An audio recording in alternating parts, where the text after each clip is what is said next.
सन 1695 में Henry every भारतीय खजाने के बेड़े पर खूनी छापे मारने के बाद दुनिया का सबसे खुशहाल समुद्री डाकू और उसका सबसे वांछित आदमी बन गया। हो सकता है कि हेनरी एवरी ब्लैकबियर्ड या बार्थोलोम्यू रॉबर्ट्स जैसे बाद के समुद्री लुटेरों के रूप में मशहूर ना हों, लेकिन उनके करियर ने उनमें से कई को पहले कटलेस लेने और जॉली रॉजर के तहत पाल स्थापित करने के लिए प्रेरित किया हो। सिर्फ वो सालों के दौरान समुद्र में घूमते हुए हार एक और उसके बैंड ने लगभग 1 दर्जन जहाज़ों पर कब्जा कर लिया और लाखों डॉलर की लूट की। उनके कारनामों ने किताबों और नाटकों को हौसला दिया, जिसमें द सक्सेसफुल पायरेट नाम की एक किताब भी शामिल है, जिसे कई सालों तक लंदन में प्रदर्शित किया गया था। सबसे हैरत अंगेज और ब्लैकबीड और कई लोगों के उलट उसने ये सब बिना पकड़े या मारे जाने के किया। हर किसी के शुरुआती ज़िंदगी के बारे में बहुत कम जानकारी है। वो कम उम्र में समुद्र में चले गए और सन 1690 के दशक की शुरुआत में एक ग़ुलाम कारोबारी के रूप में काम करने से पहले रॉयल नेवी में काम करते थे। सन 1693 में वो चार्ल्स सेकंड के पहले साथी के रूप में ऐतिहासिक रिकॉर्ड में फिर से जाहिर हुए। एक निजीकरण पोत जिसे कैरेबियन में फ्रांसीसी शिपिंग को लूटने के लिए किराए पर लिया गया था, मिशन शुरू करने में धीमा था और चालक दल बिना पैसे दिए कई महीनों तक एक स्पेनिश बंदरगाह में पड़ा रहा। मई सन 1694 में हर एक ने अपने असंतुष्ट दल को एक विद्रोह में नेतृत्व करके खराब मनोबल पर पूंजी लगाई।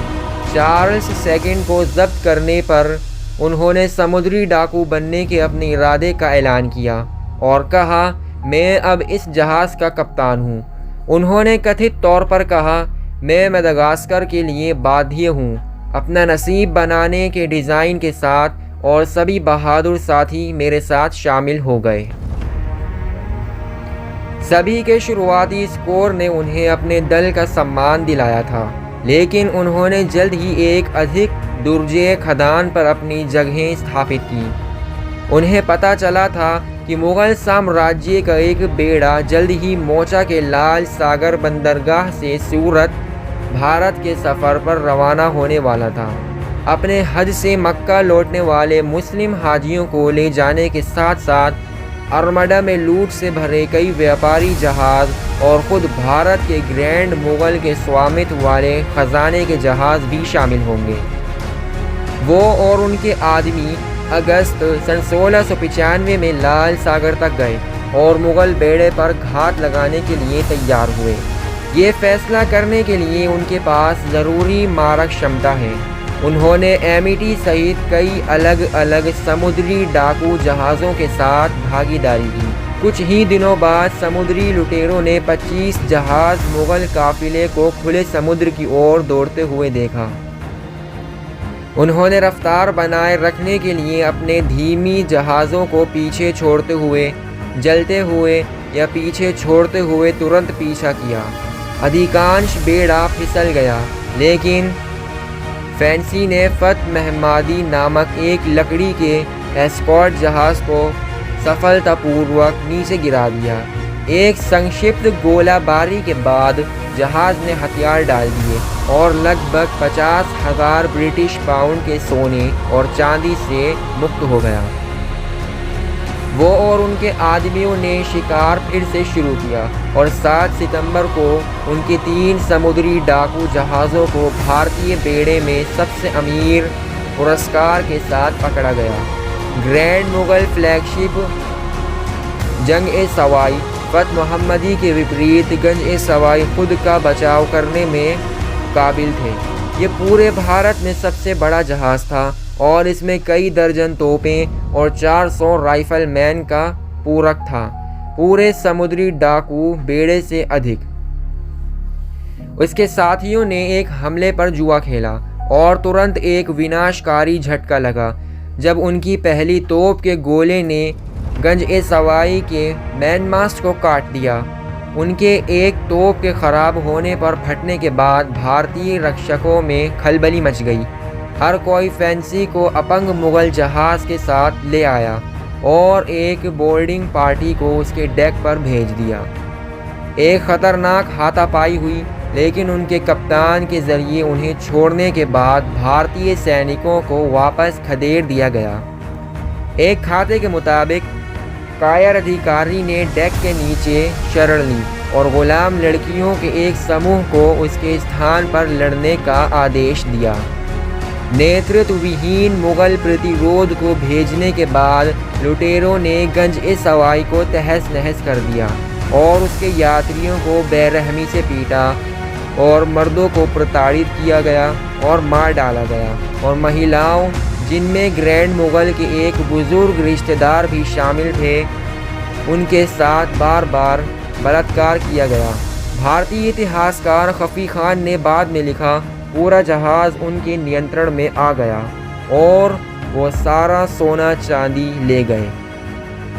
एक हफ्ते तक लूट की तलाश में लगे रहने के बाद लोगों के कपड़े उतारना और बूढ़ी और जवान महिलाओं का अपमान करना, उन्होंने जहाज़ और उसके यात्रियों को उनके भाग्य पर छोड़ दिया।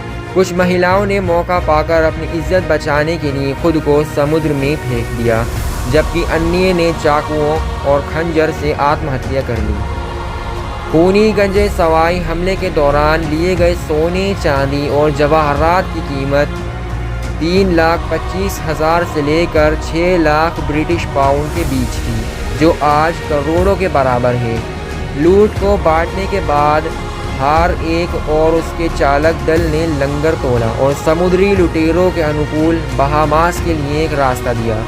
न्यू प्रोविडेंस पर पहुंचने पर उन्होंने गुलामों के रूप में पेश किया और द्वीप के गवर्नर को रिश्वत देकर उन्हें किनारे पर आने दिया। लड़ाई में घायल फैंसी और हाथी दांत के दांतों में एक छोटा सा भाग्य भी सौंप दिया, जबकि उनके आदमी न्यू प्रोविडेंस के पब में आराम करते थे। अंग्रेज़ी अधिकारियों ने उनके छापे से राजनीतिक गिरावट से निपटने के लिए हाथापाई की। इस हमले ने ग्रैंड मुग़ल औरंगज़ेब को गुस्सा कर दिया था और उन्होंने अंग्रेज़ी ईस्ट इंडिया कंपनी में कई उच्च अधिकारी को गिरफ्तार करके जवाब दिया, जिनके बारे में उनका मानना था कि उन्होंने उनके खिलाफ साजिश रची थी।